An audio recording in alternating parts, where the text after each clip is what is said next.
Staff, set the stage during casting. Now I know there's some staff members here, which is awesome. But you need to set that stage immediately, because now if you haven't set that stage, it's hard to go back and say, I expect you to refer to this practice. And it becomes harder the longer you wait. If it's the first week and you say, I expect you to refer to this practice, that's okay. If it's 3 or 4 years down the road, and now you step in and say, well, I expect you to refer to this practice, and they haven't done it before, it's going to be tough. So in the personnel manual, there should be some verbiage, a script of sorts, that says something like, all employees are encouraged to refer their friends and family to the practice. Special attention will be given to their needs. We consider the referral as a vote of confidence in the ability of the practice. Nothing too forceful. You can actually make it as forceful as you want. We expect our employees to refer at least 1 or 2 friends per month to our practice. Different ways to go about that. But this is a very simple thing that puts it in their mind that they should be referring. So when you go back and say, well, who have you referred lately?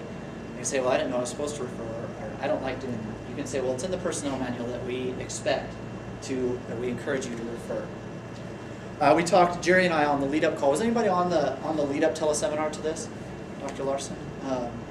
Anybody else?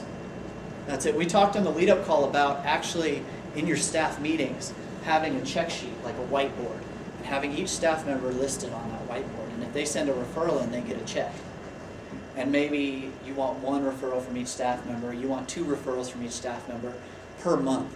And you go through that checklist, and at the end of the month, and this was just an idea we came up with the call, at the end of the month, if everybody has their required amount of checks, maybe 2. If everybody has 2 referrals, you take the whole staff out to a huge blowout dinner and just spoil them rotten. Okay? If they miss out on one, you can either say, okay, well, the staff member she didn't get a referral, or he didn't get a referral. So we're all going to go to dinner, but sorry, you can't go. Or you're going to say, all right, everybody has 2 except Mary only has 1, so there's no dinner this month. And what you'll see happen, and it goes along with this setting the stage, but what you'll see happen is you'll see a shift in their thinking. Oh, maybe Ann has 2 or 3 referrals. Oh, I got my 2 this month, and I got this lady that wants to come in. Why don't we tell the doctor that it's your referral? Well, it's a referral either way. They'll come into you either way, whether Mary gets credit or Ann gets credit. But yet it increases a little bit of competition. Now maybe you have another staff competition, see how many referrals you can get. Then you got to deal with the front office manager changing the name of the referral to her name and trying to figure out where the actual referrals came from. But there's ways to do this without being invasive and being fun about it. Creating competition, creating a little bit of camaraderie with the staff.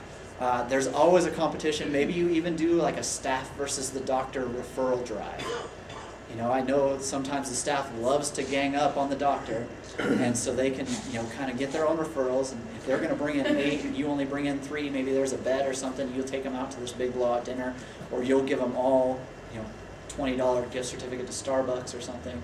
But something that makes it worth their while, and something where they can band together as a team against you, or they can all compete against each other.